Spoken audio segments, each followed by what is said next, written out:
No se oye, ¿no? Ahora. Hello. Yes. You're going to announce yourself? Yes, I will. This is the beginning of the last session. We only have 1 kilometre left to run. So we'll start this last session with a very special treat, a very special privilege, a lecture demonstration from my very good friend, Xavier. Thank you. Thank you, John.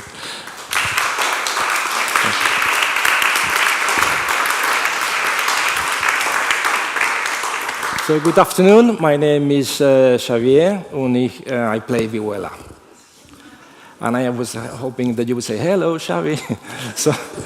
So I am also employee of the house for the last year. I was also employee in other schools before. I was 23 years in the Escuela Superior de Música de Catalunya in Barcelona and 7 years in Brussels. Today, I'm not so much here to bring new knowledge, but more to share my experience. How do I face certain repertoire that I love, and how can, on my intent of extending, widening up our repertoire, I like as a sport to read vocal music. I always did that. And today I will show you some of the, how do I face and how do I deal with some of the challenges I face when I transcribe for the Vihuela. So we are going to work on the three pieces from the Guerrero family, 2 by Francisco Guerrero, from their collection Villanescas, Canciones y Villanescas Espirituales, printed in Venice in 1589, and where we have several canciones and villanescas with sacred text. And we are going to do 2 by Francisco, Si tus penas no pruebo, and Niño Dios de amor herido. We have normally songs in villanescas for 3, 4, and 5 voices. I don't remember very well, even 2 voices, but this I don't remember well. 3, 4, and 5. So today we're going to work on 3 voices in Si tus penas no pruebo, and 4 voices in Niño Dios de amor herido. And then another piece, a very famous piece, a bit more lively, because I needed it for my program, so I had to search a bit, and I found the La Perra Mora by the brother Pedro Guerrero, El Cancionero de Medinaceli. And you will see in every one of the pieces I have been facing different challenges. It's a working process, so I hope you like it. I liked working on it, and maybe it will become a project one day. I hope you also get stung by this music, because I find it very beautiful. In more than 20 years I have been in the SMUC, in the Escuela Superior de Música. I always favored the vocal ensembles in my chamber music work there. So at the SMUC we used to have a lot of chamber music, something like 1.5 hours a week. Every pupil have to do chamber music, plus other projects and big ensembles and so. So the presence of chamber music is always there. And in my class, normally we were doing vocal music, and most of it polyphony, Renaissance polyphony. I created 2 groups of Renaissance polyphony, and one of them is even nowadays become an accomplished professional. Sorry, I wanted to take care of the time because I'm a disaster with that, but I didn't press start, so no. So what else?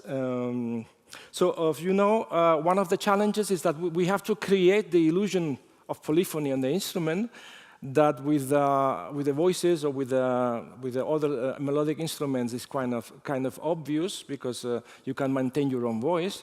But with a plucked instrument, and especially with the lutes and vihuelas, that's very challenging, because very often we cannot hold that note that we know that should be held, but nevertheless we can make it that we hear it, even if it not being there. And I will show you how I do that for free. What else? Yeah.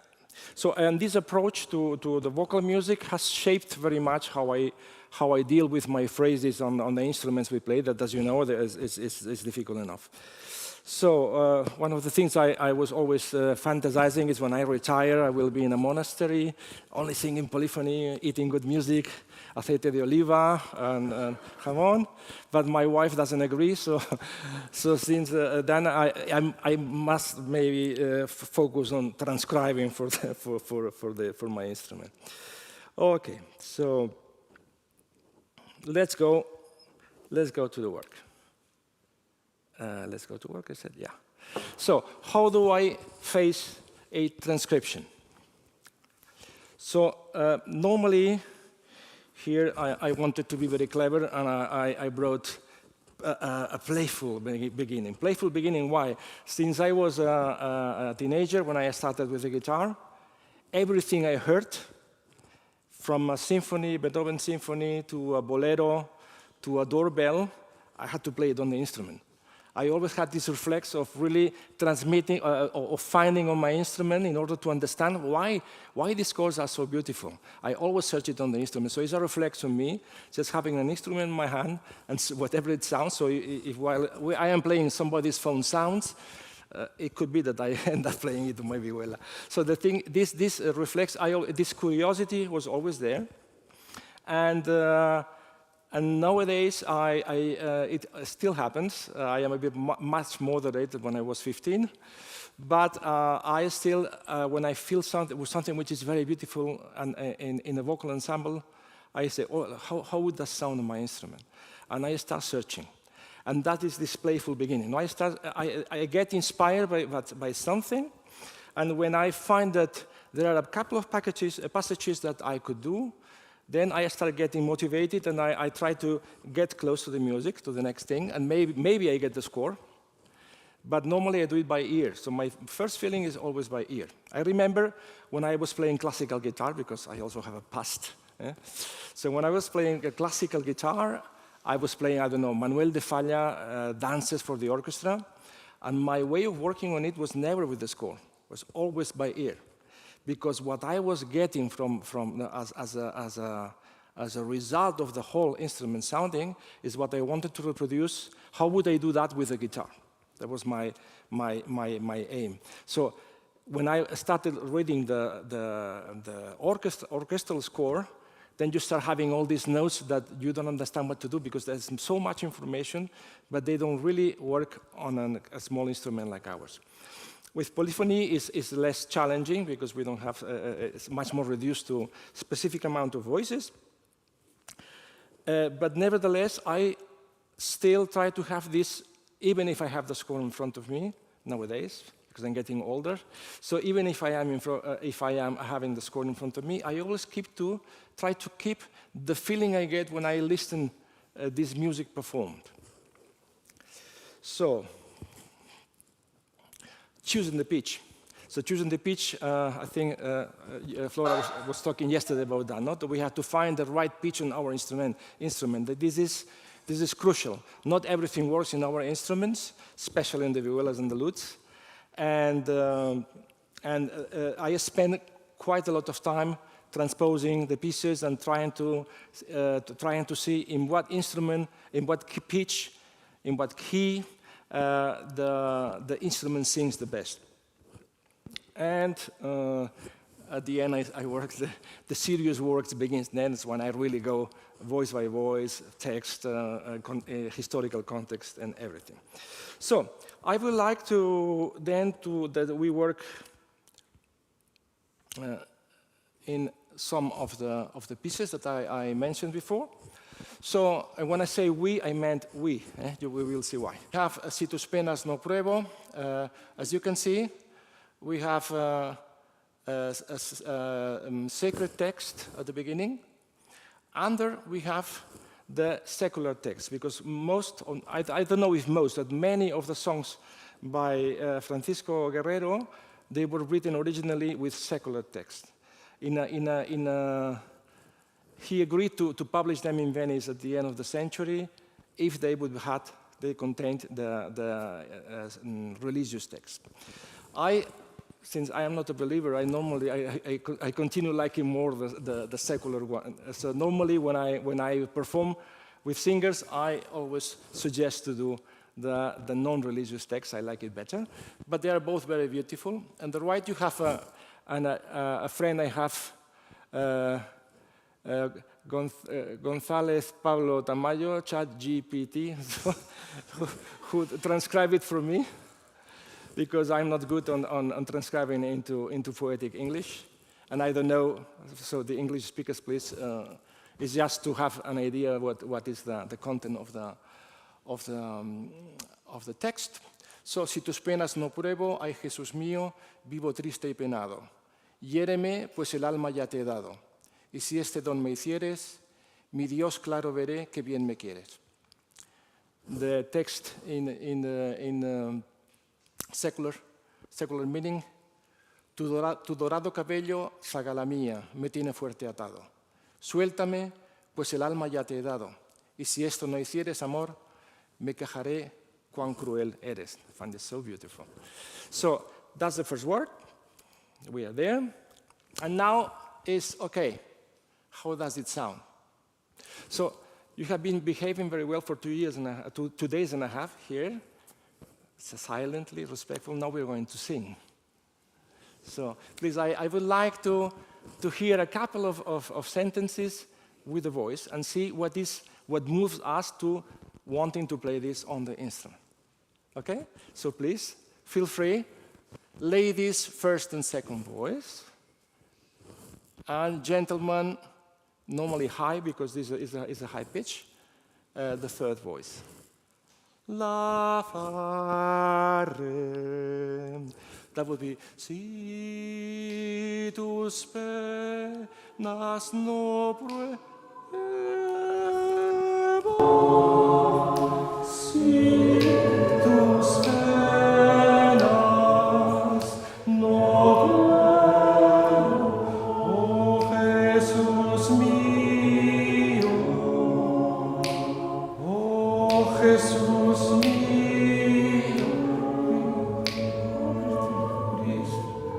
Okay, we were very good till the end of the second line. Well, it's nice, eh? Okay, that promises. We have to do it longer sessions here. Okay, once again. La fa re. It's too much to ask the gentleman to do re, re, sol, and not re, re, sol. Okay? This is very typical in Spanish counterpoint. You have a lot of music with the same range of voices or very close. One. Hey.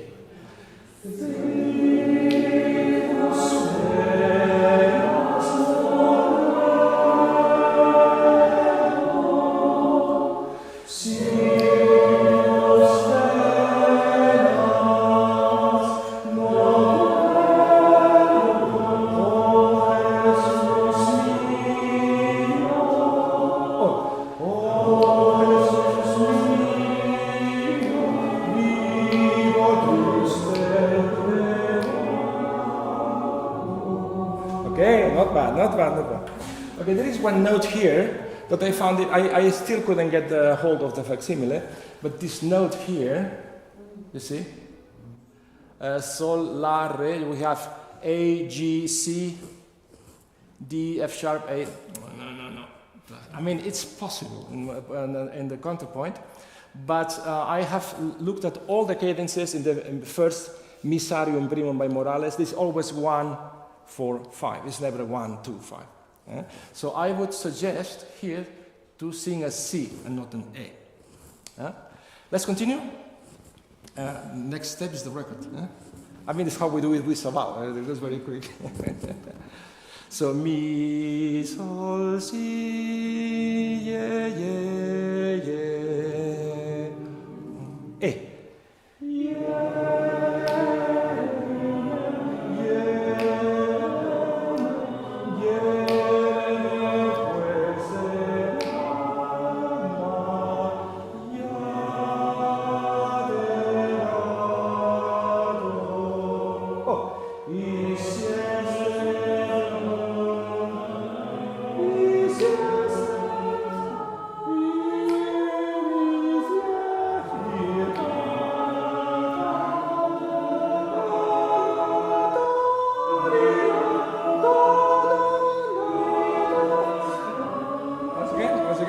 almost there, almost there. Let's start the canon here. We have canon alla quinta, which works very well on the lute. We have many. You remember, we have in Narvaez, we have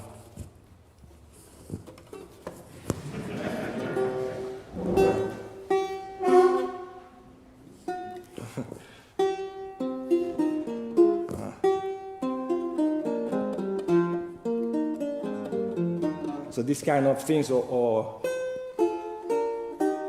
this canon of the fifth, it works very well.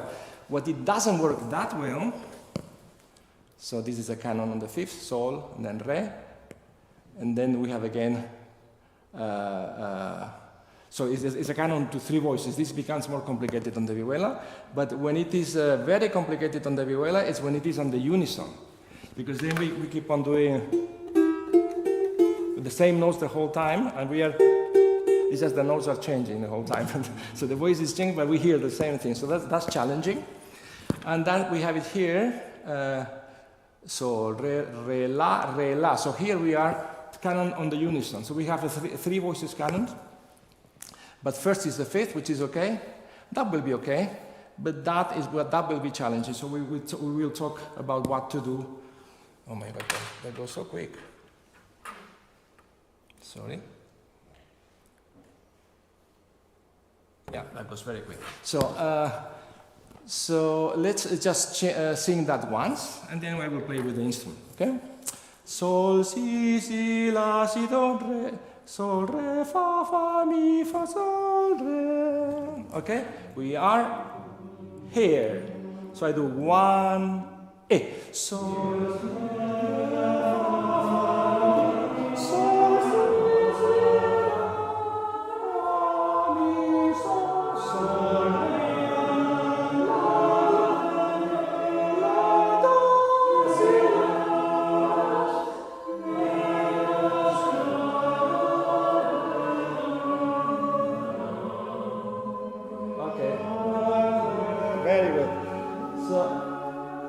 Here I heard somebody doing flat, which is nice.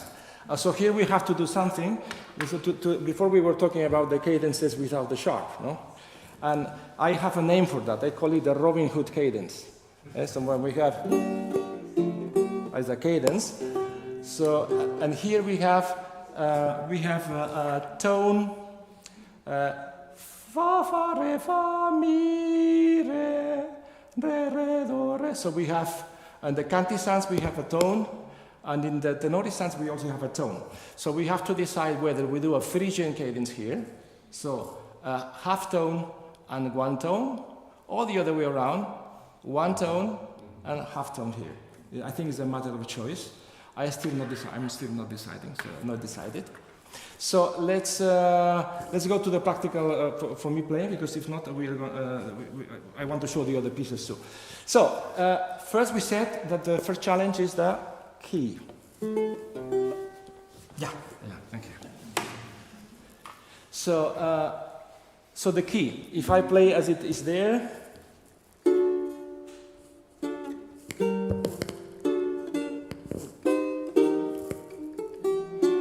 it's that complicated.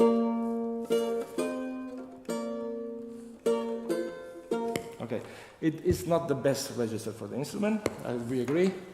If I search some open strings,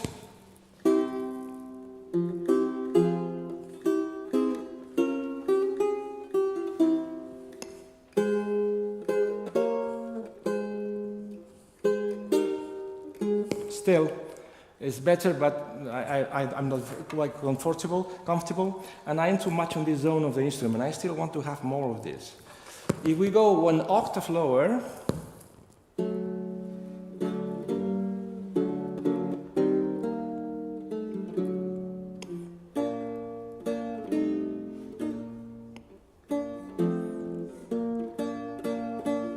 it's a bit better, no? A bit better, but for me it's too low. Sorry, too many cables, devices, and things.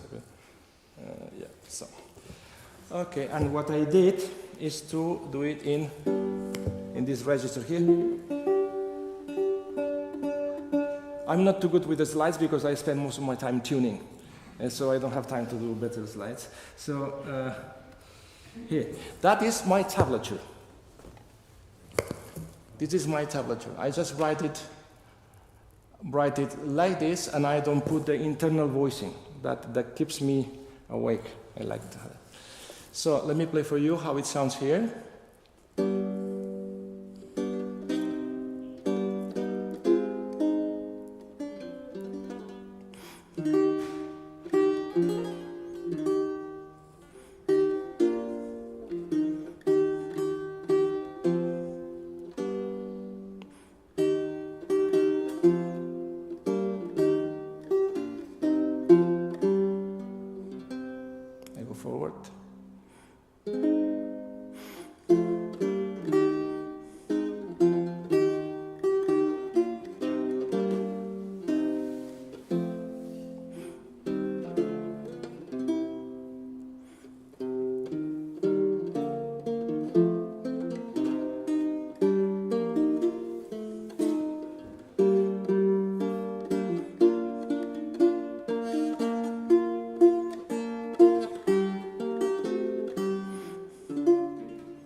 So that could be maybe some approximation. So where do I,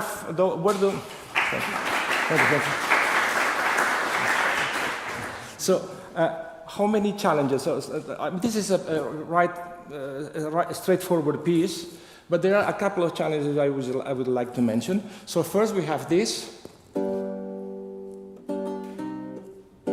So when we sing, we do si tu spare. We don't do si tu spare. That's what happens with the instrument. So what can we do in order to keep the interest on the long note?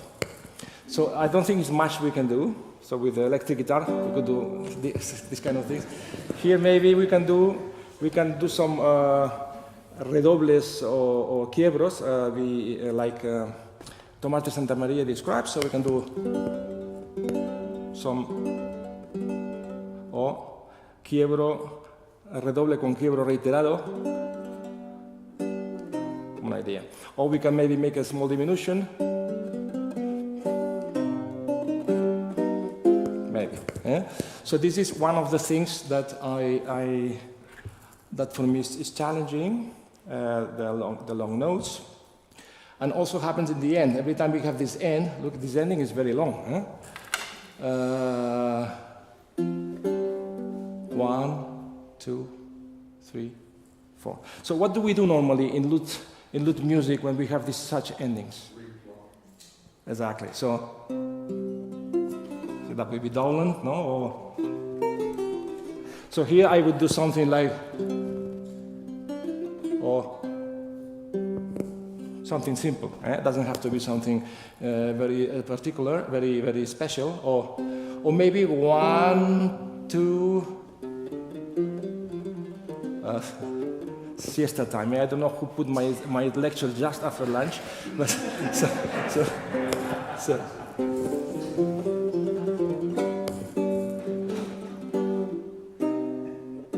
So later in the day, the diminutions come, okay?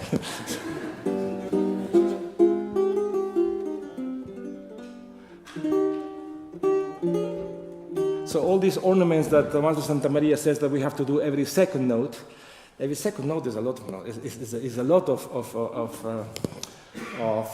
ornaments. I don't do every second note, but I do as often as I can on my instrument. So and then we have, for instance, the ending of a word here. So we have to be careful because we can do, no? So we can do, so with the left hand, we can even maybe only, we can stop maybe only the upper voice. Once again.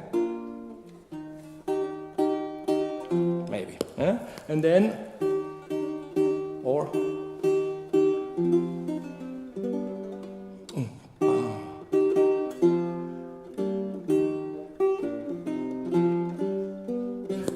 add the suspension every time. So lute sounds well when we have a lot of plingis, no? The pling plong sounding. That is very. I know it's a very musicological explanation, but you understand me. So that's why the style brisé was created, no? Because on the lute sounds well when we have chords to split them.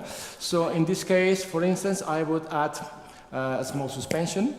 And another thing that is not very friendly for the lutes and for the harps as well is when we have this chan, cha, chan, chan, also a musicological terminology. So and chan, cha, chan here as well. So all these chan, cha, chans, what can we do? So my policy is when it's easy, I do as it is. When it's not, I don't. So, for instance, that works. But here I have to practice already 10 minutes at least. And that is when I start thinking, is 10 minutes worthy, that note there in the middle? So and then I could do something which, sorry. So the notes are still there, but I just leave the soprano and then I continue with the next chord. Then here, where is it? I lost it. What is the laser? Okay. Third line, second bar. This is the old way. That's okay, the same thing. And then when the canon starts, why isn't it working? Yes, now. Yeah, here. So one of the rules that I apply on the counterpoint when I play with my instrument, and I think it works with everything, because I tried with the orchestra when I was conducting orchestra, and it works, which is long notes, we play them louder.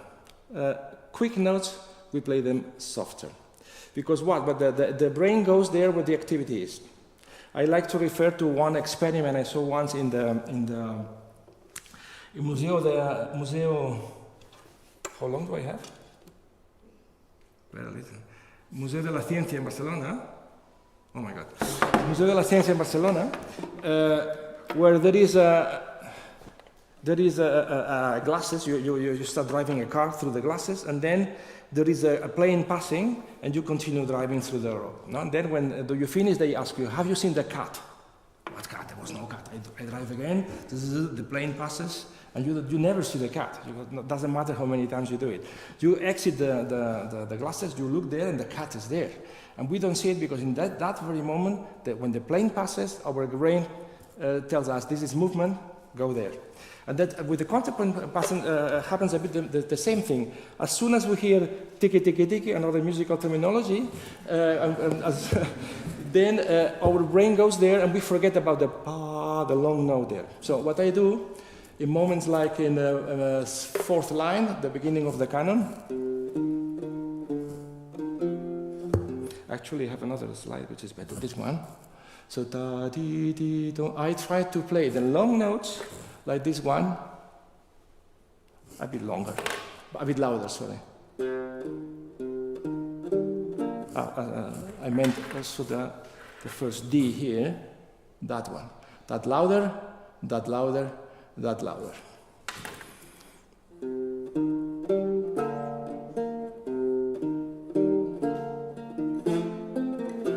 Sorry.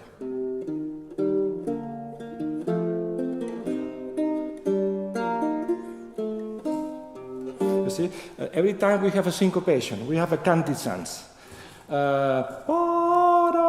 We normally would start in a consonant way and finishes in a dissonant way. We normally, with the voice, we do a messa di voce. Instead, with the instrument, our messa di voce translates towards an accent.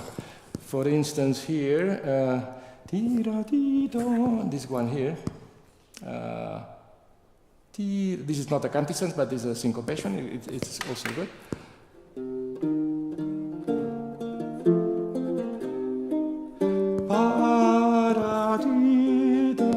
Okay, and the last challenge here in this piece. Oh, I don't have the last slide. Yeah, I have it here. When we have this, it's very normal that we hear octaves.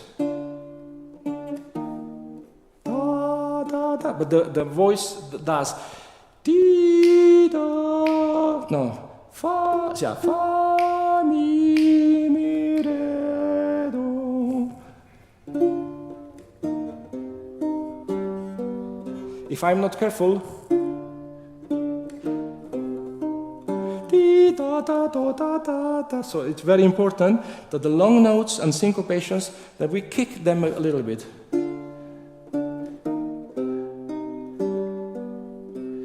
And since we are very short of time, I still want to play the other piece. We will skip the singing part. Sorry about that. So here we have Niño Dios de amor herido. The difference with the other piece is that we have 4 voices, so it's already more complicated. Not more complicated, but more difficult. And then we have, most of it is homophony. We don't have much counterpoint here. And that means that we often will find that it's too charged on the vihuela, no?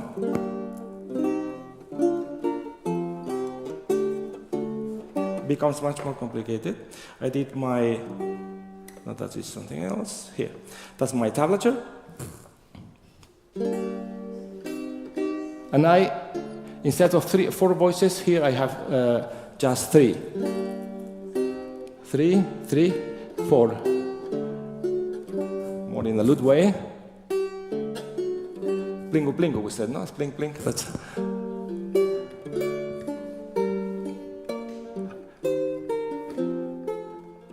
So here, pam, pa, ba, pa. How can we do that in a way that we don't lose, that we don't hear tito, dun, dun. So here we would have this. So it's dark. That means it's... Oh, it's past, over. Okay, so I just play the piece for you, okay?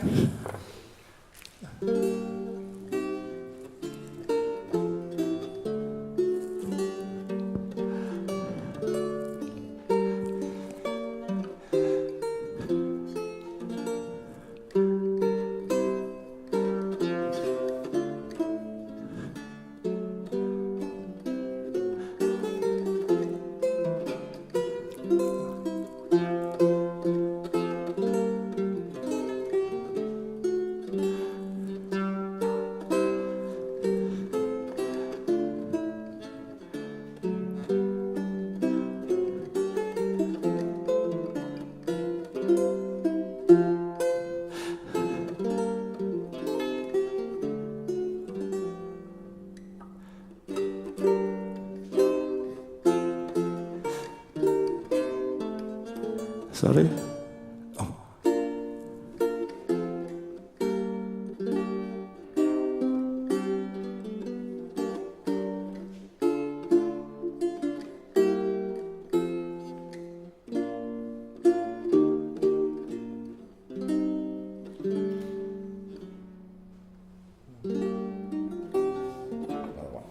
And just very short, the last one, which has very, very different problems here. In this piece we have a lot of entrances like porque me ma, ta ta ta ta ta ta ta, which is really not friendly for the instrument. So if I do a literal transcription, already I searched the good key and everything. So we have, you see how charged it is, no?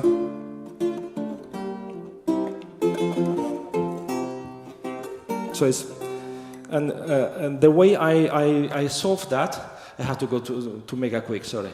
That would be my final version, so let me see.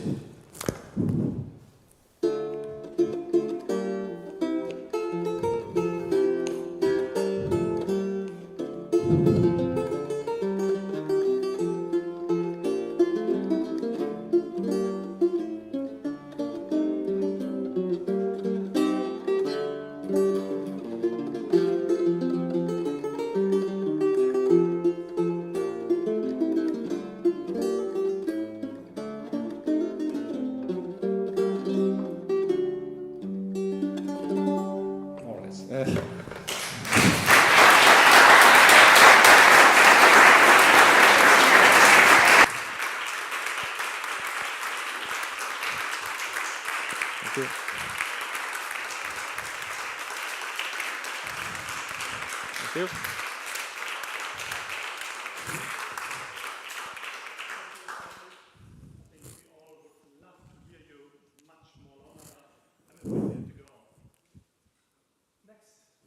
Thank you.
Okay, so I'm David Dolata. I'm a professor of musicology at FIU in Miami, and I'm co-editor of the Tablature in Europe with John, and I wrote or co-wrote around 100 of those essays. So John asked me to start off with showing you some examples from the book and a few things, and I'll do that right now.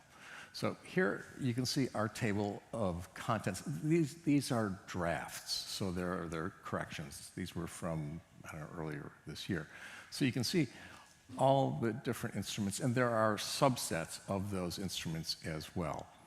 And so you can see we have quite a bit. And as we move down, you can see that those are the listings in between of the specific instruments. And you can see some of them, we have just one essay, some we have a few. You get down here to guitar, we've got a lot. We've got 55 of them in 5-course guitar. Monica Hall wrote those. And you can see there are a lot. So for something like the keyboard, you can see we have them subdivided. Keep going, keep going, keep going. And we get all the way down to 435, which gets us to, of all things, believe it or not, voice. There's actually vocal tablature. Here is something else that's interesting. And John came up with this, created this, and this gives a general idea of when these various instruments were actually using tablature. After this, we have introductions, very basic introductions to each instrument. But before each section, we have a longer introduction. And when we have illustrations, and when we have them, we use them as we can. So you can see here is the theorbo introduction. And you can see we have references below. Let's take a look at an example of an essay, what every one of these looks like. So this is a guitar one, Monica Hall wrote. And so you can see at the top we have the title, we also have the source, and we have the facsimile. And below that, we have the details of where that facsimile comes from. And then the transcription. and this is one of Monica's, and here is the essay. Now, with the essay, you can see that we have these places where the author discusses specific points, and we have these call-outs so that you can see in larger type the place that she is talking about when, wherever that is, 1 is here, 2 is there, and that makes it easier to see than trying to find it here. And so we have, we also have the references for each one, and this, Tim Crawford, there's one of his articles. So that's what this looks like. And so if we have time at the end to discuss anything, I'm happy to talk about that, or to talk about the topic at hand today. And that would be, give me a second here, how does this work? There we go. That would be philosophy of transcription. What do you really mean by that? So John opened up our celebration of tablature discussing what we have learned from tablature. Going through this long project, I'll focus on what we have learned, what I have learned about transcription. So the book's 435 plus transcriptions. So we have a lot of these essays have other transcriptions and parts, so there are something like 600 transcriptions. And they represent a wide diversity of approaches by scholars and players whose creativity mirrors those, that of those whose tablatures they transcribe. I came to this project with rather fixed ideas on transcription. But right at the beginning, we realized that with our 30 expert authors, several of whom are in this room, for them to shine, we needed to, they needed to be freed from any preconceptions, preconceived notions that we, the editors, might have. So in the brief time we have together today, I'll share with you a little bit of what I've learned from them.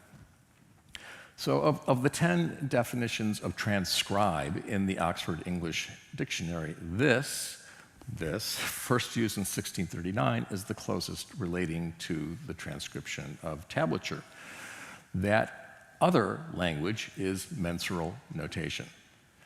So the transcription of mensural notation is really, it's an interpretation of the intentions of the composer, the scribe, and the transcriber. And ideally, it aims to reveal the true nature of the composition. So the goal is to show readers what is going on in a language that they understand, and thus it is best performed by someone who is intimately familiar with the instrument, notational practice contemporary with the original source, as well as modern notation. And it's in this realm that the dual capabilities of scholar and player truly stand out, as we have joyfully witnessed throughout the creation of this book. So regarding an approach toward transcription, as Victor and Keith Polk write in their book, just as a translation from one language to another is not word for word, musical transcriptions can be accommodated to better fit the meaning or language, in this case, mensural notation. I think the hesitation to move beyond a note-for-note transcription may stem from the word itself. Transcribe, it literally means to write across, which implies word for word or note for note, a meaning that the 1639 definition goes to pains to avoid, though not without some difficulty. It's much the same as when our students bring their laptops to class and furiously type out every word we say, well, because they can. Whereas those who take notes in longhand have the time to digest and synthesize what we say. In this example, the latter, they arrive at true meaning much better than the former. So for the rest of our time together, I'll discuss 3 aspects of transcription: rhythm, and pitch and counterpoint together, instrument-specific approaches, and finally I'll conclude with a recommendation going forward. Now, First things first. The transcriber's most basic obligation is to convey the essence of the piece as clearly and directly as possible, primarily in terms of pitch and rhythm, both of which can be challenging owing to all of those things we've all encountered: scribal errors, illegibility in manuscripts, differences in calligraphy, especially in German keyboard and lute tablature. Getting the pitch correct is fundamental to any transcription. Aside from the issues I just mentioned and those that we've seen in previous presentations, identifying the correct pitch is usually fairly straightforward. And indeed, sometimes the process of transcription actually can help us identify the open string tuning of an unusual instrument.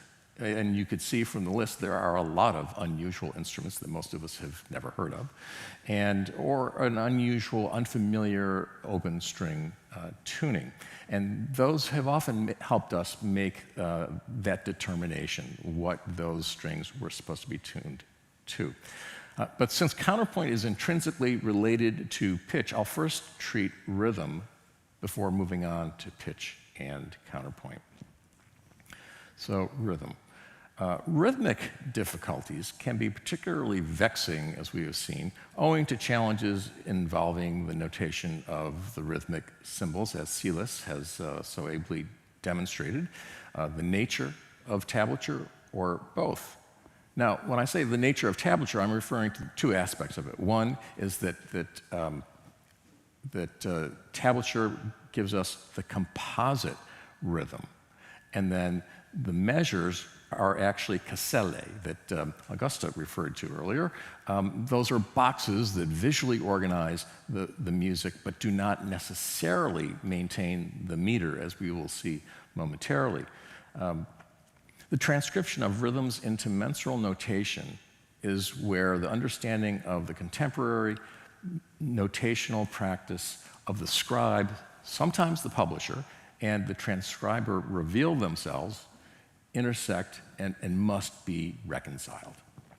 So here's an example. Our brilliant Cittern author, Andrew Hartig, wrote that, along with many other pieces in the Renovata Cithara, Oyas Salmon is rife with irregularities in the placement of bar lines, which show no regular connection to the metrical structure of the music. As you can see, these measures, many of them some have three. Here we are, three beats in it. Here, a whole bunch of them have four. Some of them have three, four. It's back and forth. Andrew also wrote that in two places, the longest note value, which would be this one and here,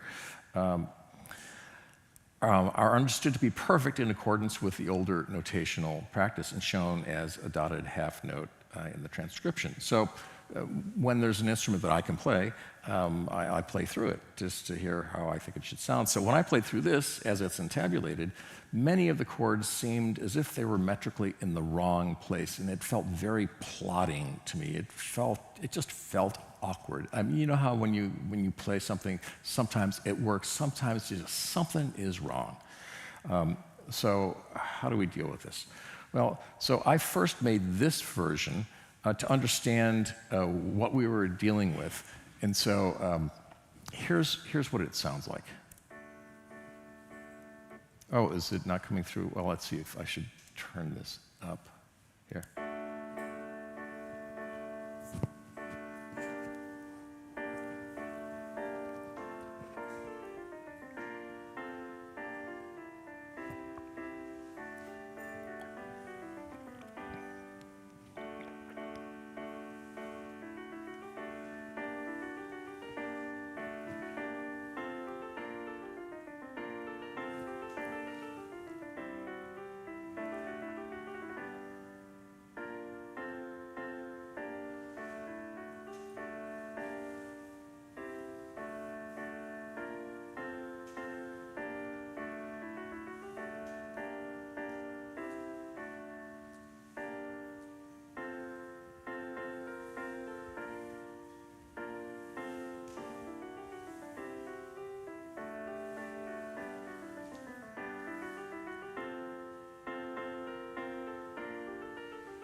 So I know it sounds a little anachronistic having it played by piano, but I have no idea how to make Sibelius do what it should do. So then I created this version without the bar lines, and so you could immediately see patterns of 3 emerge, and of course there are lots of hemiolas. And this is how Andrew and I managed to make sense out of what was happening, because we quickly realized that he's not paying attention to, he's not using the Caselle metrically. And here is the version that we finally came up with. So let's listen to this. The difference may be subtle, but certainly when you're playing, it feels very different.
So what do I really mean by that?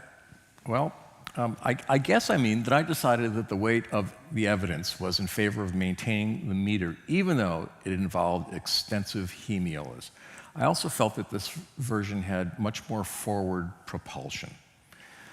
Despite the rhythmic errors and uncertainties that prevail throughout Cargill's book, I'm still not 100% sure that we got it right. In retrospect, it might have been better to provide both versions to let the reader decide. However, with our original pagination pushing 1,200 pages, space was at a premium. A limitation that E-LAUTE will eventually eliminate going forward. So owing to the rhythmic problems and chromatic and diatonic citerns, the full versus partial frets, differing numbers of courses and tunings, for me, the citern transcriptions were among the most challenging in the book, but that was leavened by the pleasure of trying to work these things out with Andrew. Now, on to pitch and counterpoint. Because tablature generally shows only the composite rhythm rather than the rhythm of the individual voices, the transcriber must decide whether to include all the pitches, even the octaves of octave courses, or in some cases, phantom pitches to help the reader identify the polyphonic matrix. However, if phantom pitches are included, I think it best to alert the reader that they are phantom, because otherwise they're going to be, where's that note? I can't find it. More on this later. So let's take a look at this. This is a snippet from John Come Kiss Me Now, found in the ML Lute book. This is not one of the ones that we have in the book. However, this is a great example of the kinds of things that we ran into. So you can see that the scribe includes unusually detailed performance indications here. So let me call your attention to the fact that only in the 4th, 7th, and 8th measures does he give tenuto signs on fretted notes. That's significant. In other words, if the scribe wants a fretted note to sustain below the upper voice, it's marked. So here's Paul Odette playing this. Well, I mean, he's not here, but here's Paul Odette playing this excerpt.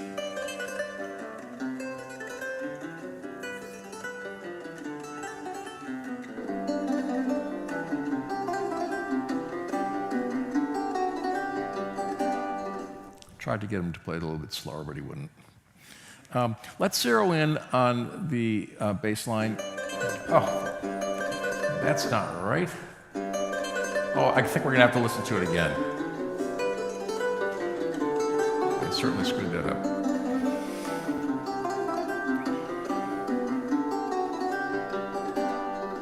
Okay, now, oh, come on, there we go. That's what I'm looking for. Okay, let's focus on these two measures.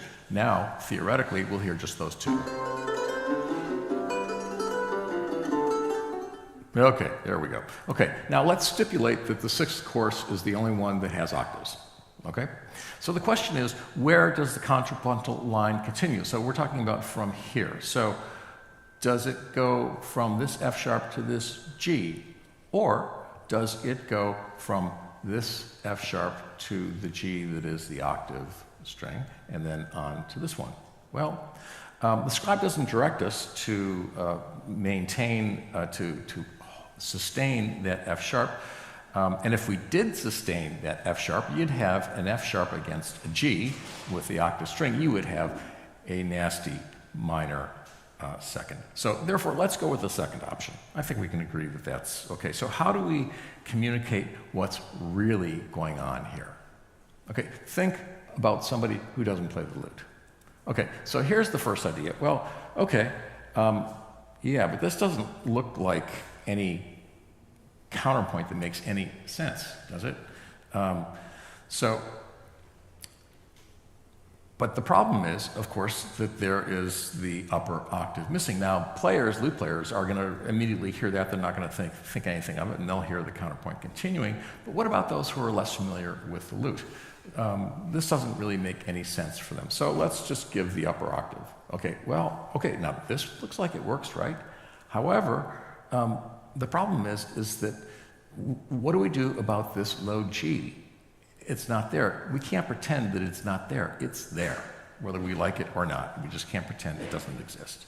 So, okay, how about that? Well, that's a little bit more fair, okay? But the thing with this is it makes it appear that that low G is, I'm looking here, but I should be looking there. It makes it look like that low G is a part of the counterpoint, but it's not. And it also sidesteps the clever use of the open sixth course as both a component of both the voice leading and as harmonic support. So how about this? Well, this is much better because now we have this with the stems down, and it separates it somewhat. So it's considerably more accurate. It looks like both, but it's still a little bit ambiguous. Well, here, if we add those rests, that makes it much clearer that the low G is not part of the voice leading and that its role is to support the harmony. This version helps to clarify that, but it still doesn't quite demonstrate the clever use of the double courses in each of these roles. Now, this solution was inspired by Monica Hall with the diamonds, and she wrote our 55 essays on and transcriptions for Baroque guitar, which sometimes uses the octave strings to complete a melody that is begun on the upper strings and then completed down below. The diamonds might be a little bit fussy, but they do tell us what's going on, especially if we tell the reader in the essay that that is what's going on. Now, this final example concerning pitch and counterpoint demonstrates how the lute, or in this case, the theorbo, with single courses, excels at using one course to represent two voices. Now, I often see cadences like this rendered in this fashion, with a phantom note added. It's a phantom unison. So you can see that, where is this? Okay, so this is this. And so you can see there is only one D here. And this is the second ending, which is right here, only one D there. So it's a well-intentioned attempt to show the voice leading with notes that really aren't there, as you can clearly see in the tablature. Here, I prefer this version because it's literal, because it illustrates how the lute implies rather than supplies the counterpoint. Here, that one D represents both voices. It represents this voice and it represents this voice. You could put the stem up or down, it really doesn't matter. I usually would put it up, where there's more busyness. But when you hear that, you hear those two voices converging on that one pitch without misleading somebody and thinking that there is a unison someplace. Now, before I conclude, I'd like to show you this example of our transcription of a solo viola da gamba piece by Christopher Simpson. Now, our author for most of the viol essays and transcriptions was my good friend Richard Carter, who lives in Vienna. Richard is one of the smartest people I know, but his approach to transcription initially drove me crazy. As you can see from this example, there's no sense of counterpoint. Voices, it seems that voices drop in and out willy-nilly. There are no rests, and the clefs just made me bonkers. So Richard, this is not going to work. Well, he patiently pointed out to me how viol music in mensural notation is completely different from lute music. He showed me other transcriptions of solo viol music and demonstrated that without the clef changes, now he knew how to get my attention here, without the clef changes, the solo viol transcriptions would take up twice as much space, which, as I mentioned, was at a premium. And of course, viol players breed C clefs, and maybe the rest of us should be a little bit better at that as well. Mea culpa included. Since the viol can't sustain the way the lute can, transcribing in a polyphonic fashion would require many more rests than in lute music, resulting in an unnecessarily cluttered score. And so fluent notational readers, however, can easily identify implied contrapuntal lines. Let me find a place. Oh, here's a good one. Right here, we have the melodic line goes up here, and then there's this one. It's pretty darn obvious, and it's nice and clean. So I started to realize and appreciate how compact and neat the scores looked without rests and with clefs. And when we finished this one, I was rewarded with Richard saying, it's finally starting to look like viol music. Lesson learned, which leads to my final point. So, what should our philosophy of transcription be so that we write what we really mean? I suggest that we follow John's example in his Vihuela transcriptions. We edited each other's, and I was fortunate that that was one of the last things I looked at. So that, for me, that was a very nice way to finish up our work on this. He transcribed each specific piece according to its unique idiosyncrasies. Within one series of essays, you have every transcription approach imaginable without any preconceived or prevailing bias. I suggest that going forward, this become our philosophy of transcription.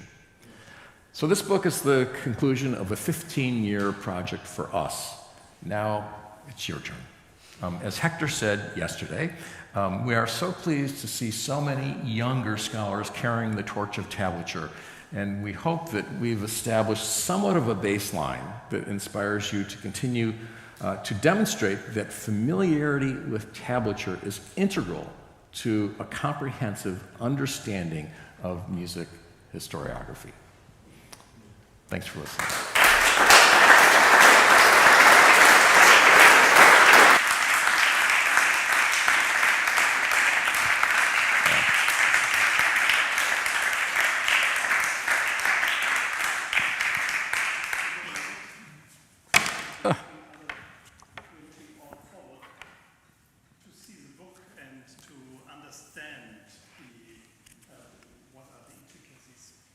Every single transcription. It's not only presenting all the examples, but there's so many things. I think most of us know transcribing is always tricky, always frustrating, and never reaching what we have seen or what we will see in the original one. I don't know, we have not so much time, but is there anything to say? Someone needs to write a guide for transcribing tablature. Yeah. Yeah, this could be a challenge. Yes. Yeah. thank you very much. One of our authors. It made me think about something that I forgot in the last 3 days, that because I'm in this plucked world in the last 3 days, is just this idea actually about this sustaining note, that it's something that lute players and also harpists we don't think about. We have to think about the opposite, which is of course about stopping strings, if it's necessary, or stopping four voices. Absolutely. And this is something so thank you for what you've just talked about, because you've got me remembering something that, because I play most of the time keyboard music where I have to find a way to either stop strings or to make them sound longer. And of course, precisely at tablatures that I have been practicing the last few days, it's inherent in my instrument about where a voice goes, and of course it's not written, so the only way I know about it is listening. Yeah. And so, but thank you that you brought this up, and particularly seeing this last gamba example reminds me also of that. I think there was a phrase in the early Vihuela where somewhere about neat, I can't remember who, about neat play, and I remember thinking that's part of what they were saying, is thinking about, John, is that? Yeah.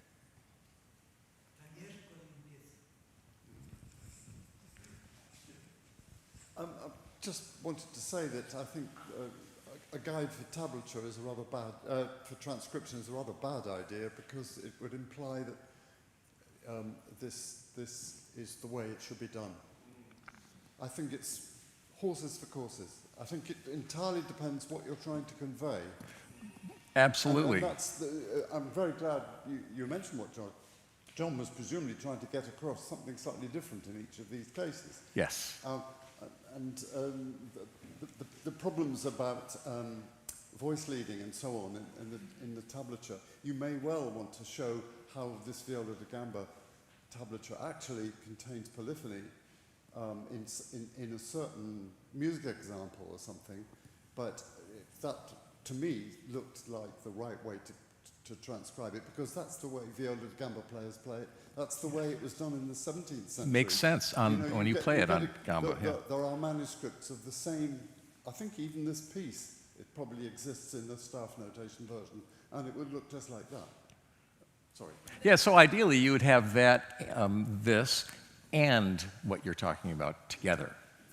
Yeah. But I'm afraid now to enter in this discussion, but I would say the viola gamba player is happy with the facsimile. They don't need these transcriptions. The transcription is for us. But it's not for them. The book's not for them.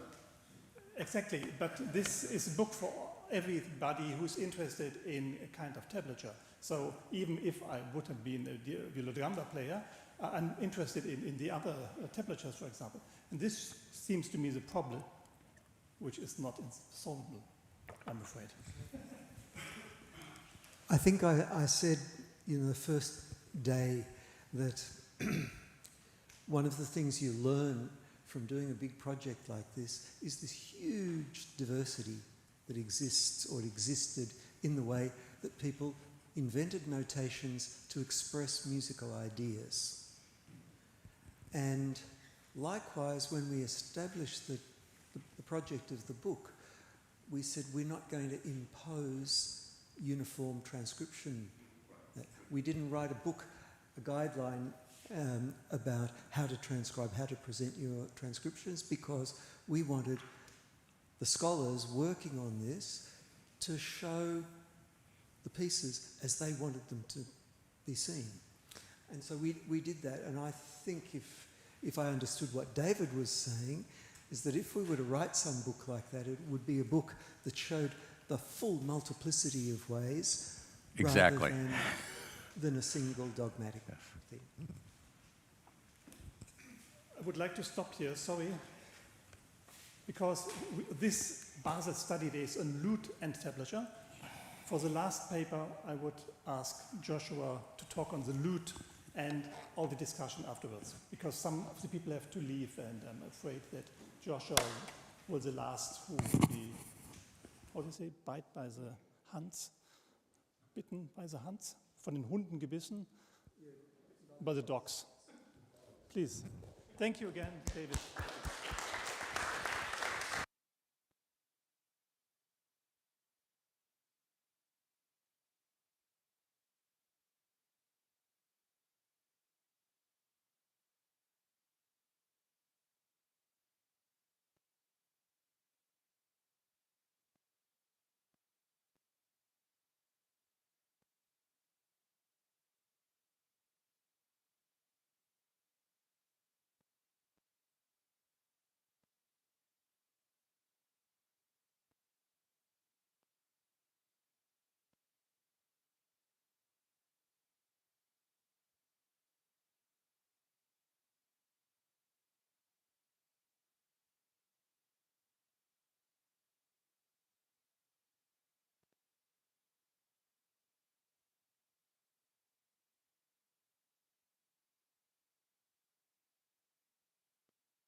Hi, everybody.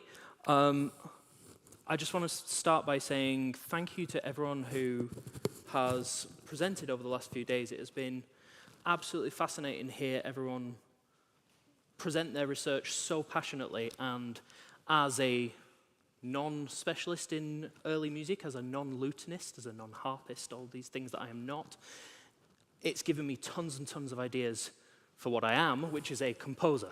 I'm a lecturer in composition at the University of Manchester. And one of the things that I find as a composer is that specialists in early music are some of the most enthusiastic interpreters of contemporary music as well. Perhaps it's because they're used to weird and wonderful sounds that are beyond what you might expect in sort of Mozart, Haydn, etc.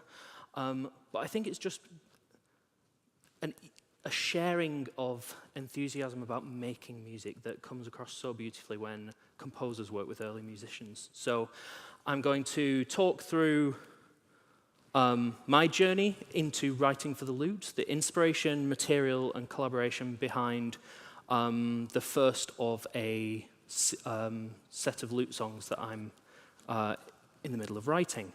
And then I'm going to speak very briefly and then play the recording of the work. Yes, because it's composition, so you don't want to hear too much of me talking. The first piece I wrote for lute was this short piece, And As I Sat, in 2019 for lute and viol and tenor, and this was for John Potter, Jacob Herringman, and Susanna Pell. And then I went on to write a quartet for lute, flute, viol, and harpsichord that unfortunately was premiered in the middle of the COVID lockdowns in Florence, and I was stuck in Manchester, so I never got to hear it. And then there's the ongoing song cycle that I'm working on with Jacob Herringman and Claire Wilkinson, which I will focus on today.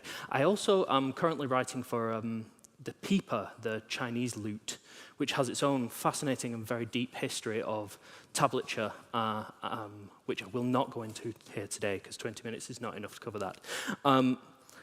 So this piece, I started off essentially with just thinking about the organology of the instrument, just how does it literally work? So open strings, harmonics, what can I do with that to start with?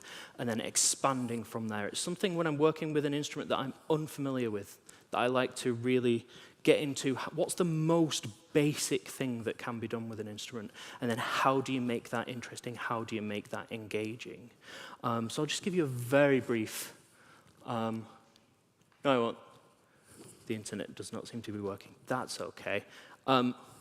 It sounds really good because Jacob Herringman, John Potter, and Susanna Pell play really beautifully. So you can imagine that open strings and harmonics sound like the most basic thing in the world, but when you get quality musicians playing them, they come across like it's absolute magic, and that's always a great starting point for composers working with any instrument, not just Renaissance instruments. My most recent work, so this is for lute in G, 6 courses.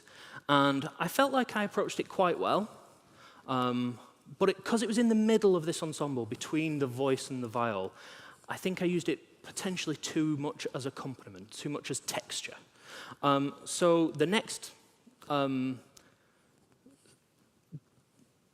approach to lute was Jake asked me to write for a lute in E, which is 7 courses, and just lute and voice. And I feel like I approached that much more completely, which is rather nice.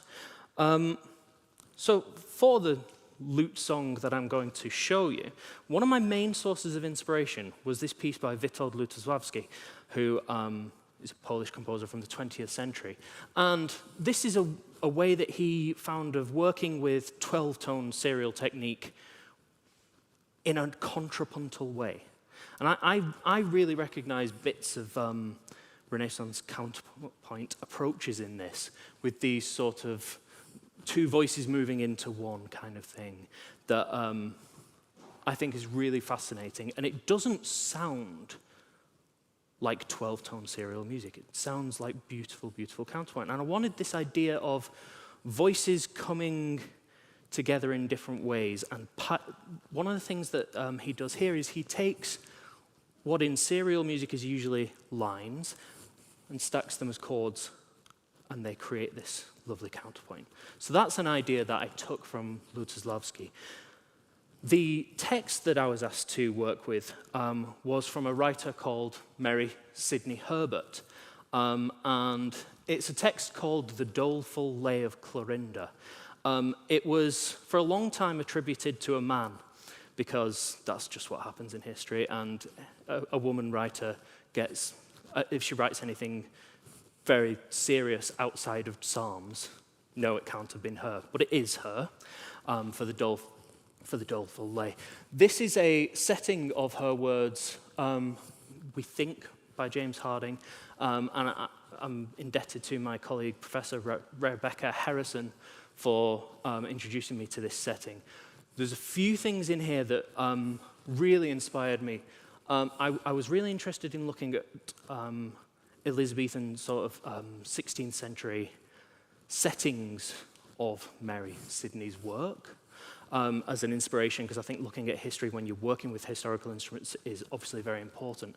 And the meter was particularly interesting. You don't see a lot of contemporary music in 6/2, but it gives you a huge amount of freedom in terms of how the voices combine. And then one of the things I found most fascinating, if you look at the highlighted in yellow in the lute part, you've got this line, E, G, A, B, G, stacked on top of each other, C, D, E.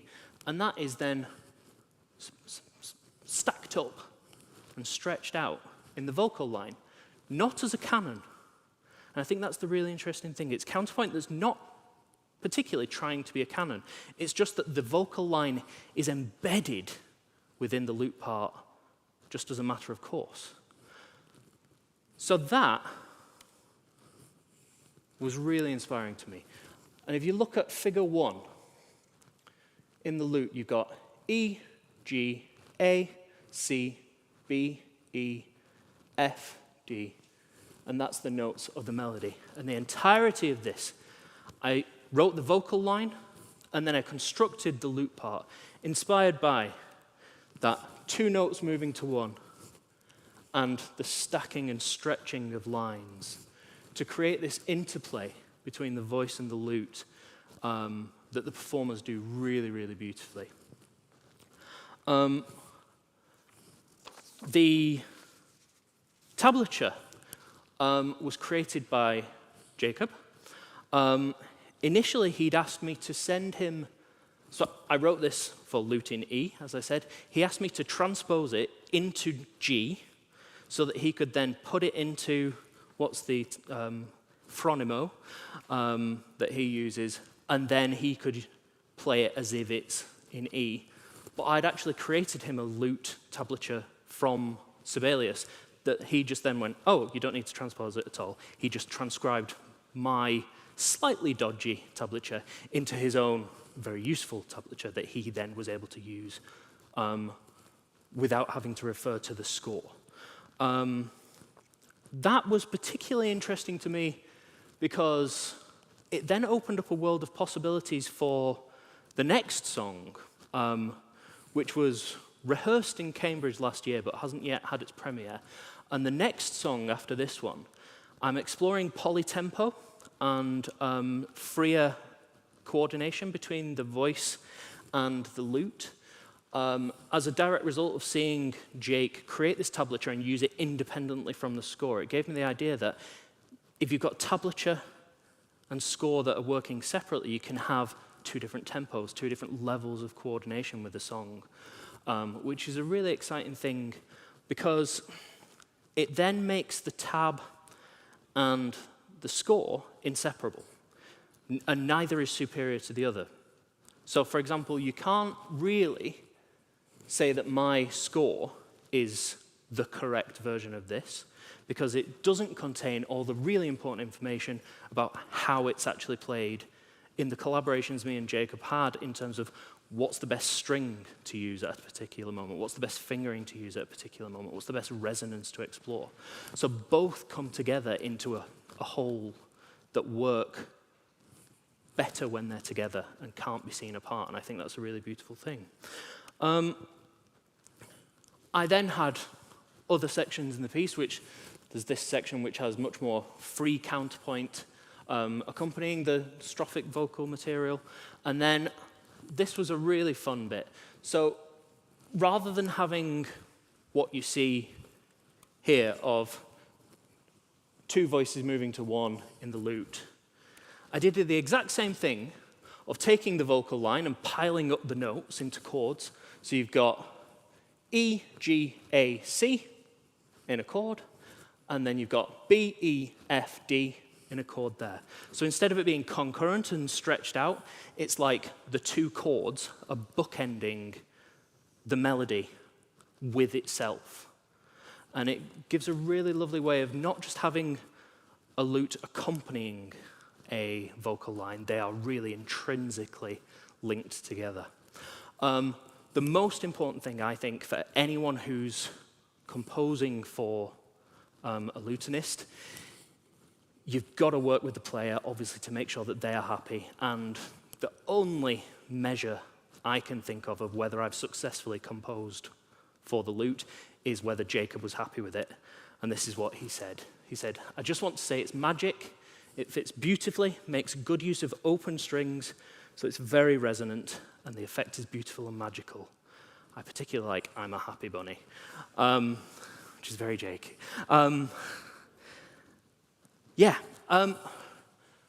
Composing for historical instruments and composing for people who are specialists in these traditions is a real, real joy.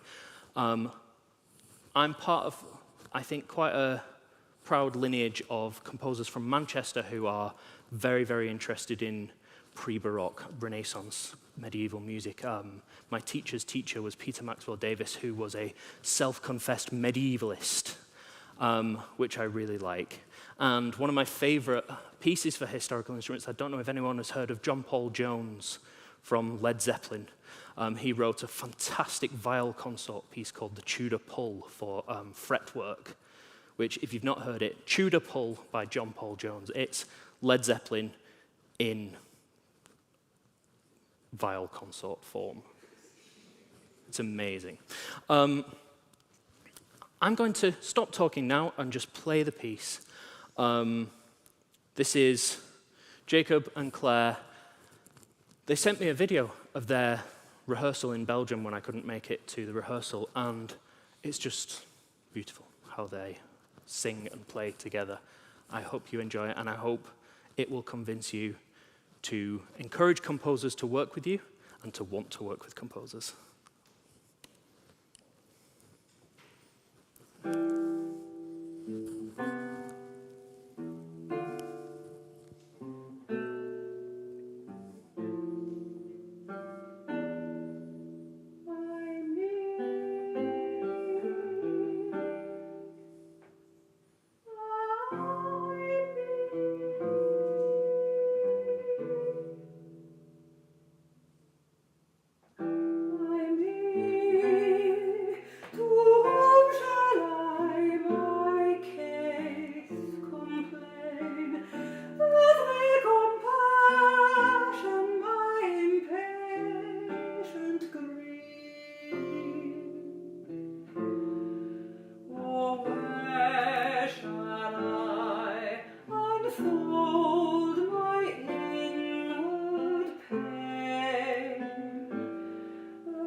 and to myself my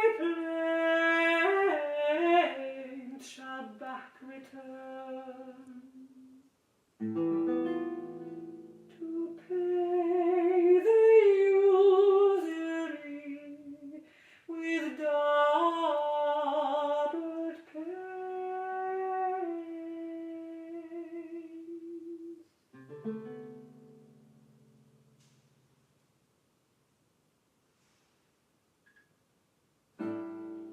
The woods, the hills, the rivers shall resound,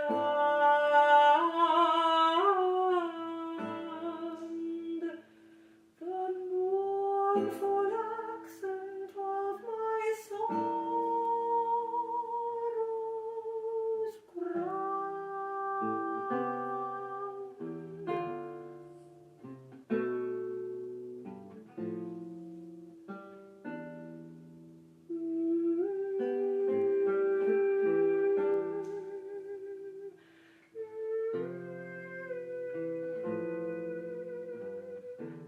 Woods, hills, and rivers now desolate, sweet is gone, the which them all did grace, and all the fields do wave the widow's state, saith death their fairest flower.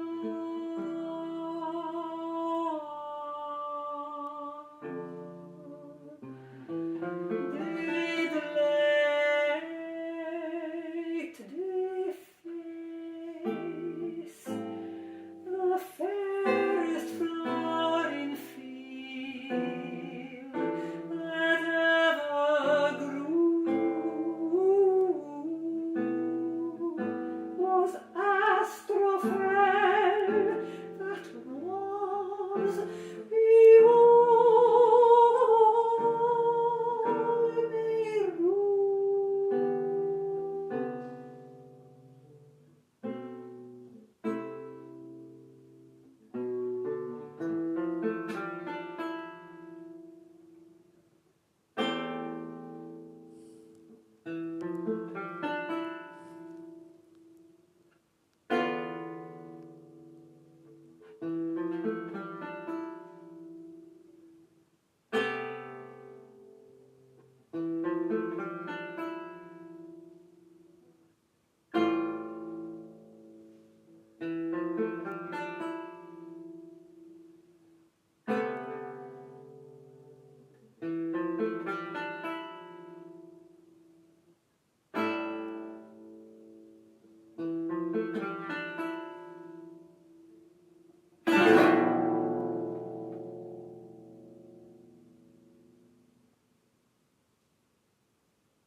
Thank you.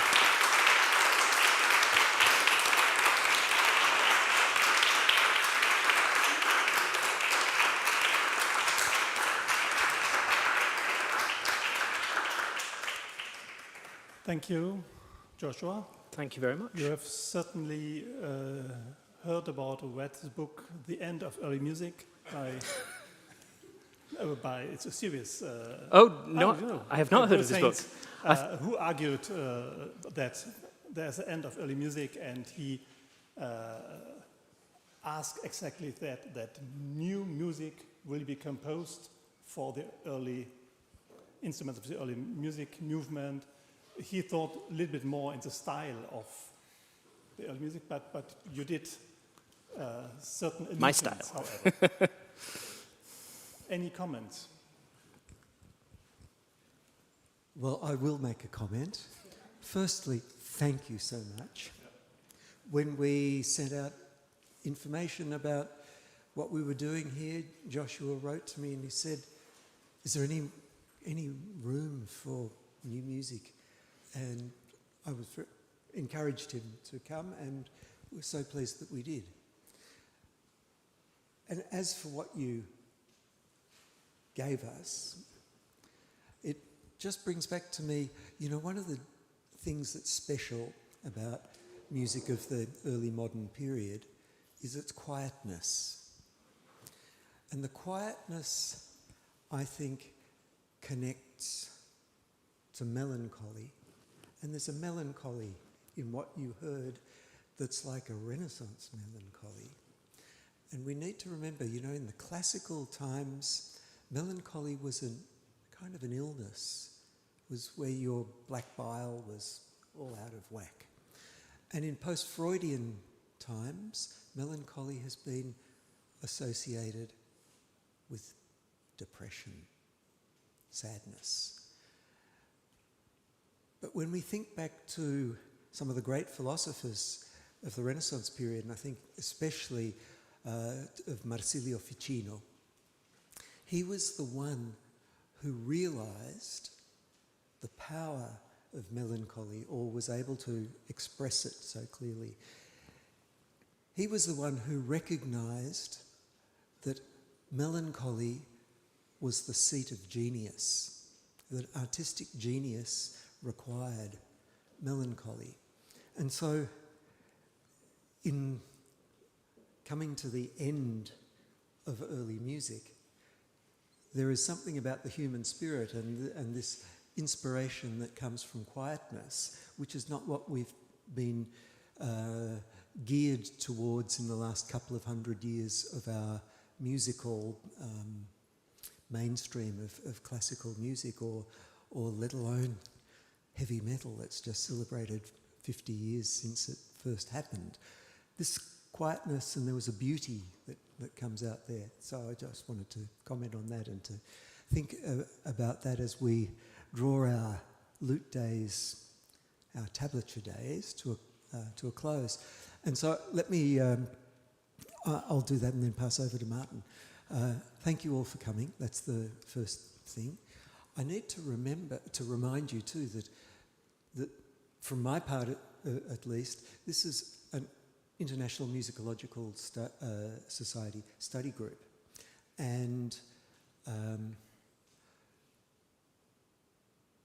people, I've got a mailing list, and we also have an official list.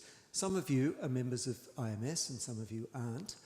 If you want to be part of this community on an ongoing basis, then if you're not on my email list, and you'll know it, just send me an email. I'm easy to find. You can just look me up on the internet. I don't have to give you my email address, but it's jgriff@me.com. And I will add you on. Hopefully, at some point, if it's useful for some of you, you might even become members of the International Musicological Society. But it's a desired thing rather than an obligatory thing. And for many people involved in tablature, it seems, my God, what do I want to get involved in the International Musicological Society for? However, on the other hand, what we're doing here and what we've done in these last 3 days is something for the benefit of tablature music studies within the broader field of music studies, and that having a greater participation of tablature people in the IMS will add a level of inclusiveness that will be, I think, of great benefit all round. End of advertisement. I'd love to thank, in addition to all of you that have come, particularly the Schola and the E-LAUTE people for their input, for their providing free coffee, for the fact that we didn't have to charge anybody an inscription fee, and all of that kind of thing. And all of those things together, to me, go to make up the kind of community sense of healthy intellectual, practical exchange that makes these things so good. So Thanks to everyone.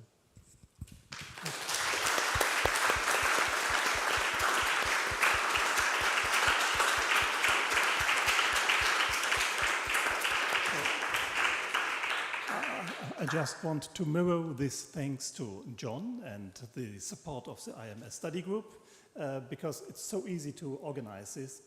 It's just a couple of emails and it's working, and so many interesting people coming, staying. This is not normal on a Saturday evening, and it's beautiful outside, staying until the end. I would like to thank, of course, all of you. I would like to thank especially Esther Müller, who did good work.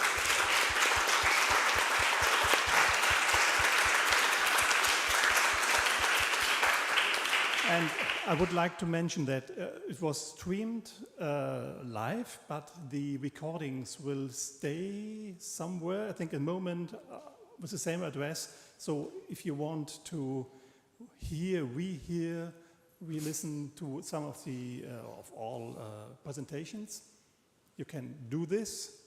This could be helpful, perhaps for the sleepy moments or whatever happened. I would like to thank, she has gone in between is, of course, Claudia, who helped a lot. My colleagues from E-LAUTE, which helped a little bit to sort out the program. It's not so easy. We have seen so many different papers, wide range of topics, but all very good related. That was really wonderful. We tried to put live music within, so it's not only listening to boring musicology, but being cheered up by good music in between, so it was a wonderful mix. And we have to add that it's been fantastic that over the period, the last 15 years that this group has been going, we've seen an increase in people interested in other things other than the lute. And it's things, the number of papers this time on keyboard, harp and so forth, it's really uplifting, and keep it going, folks. Okay, thank you for coming and have a good journey back. And thank you.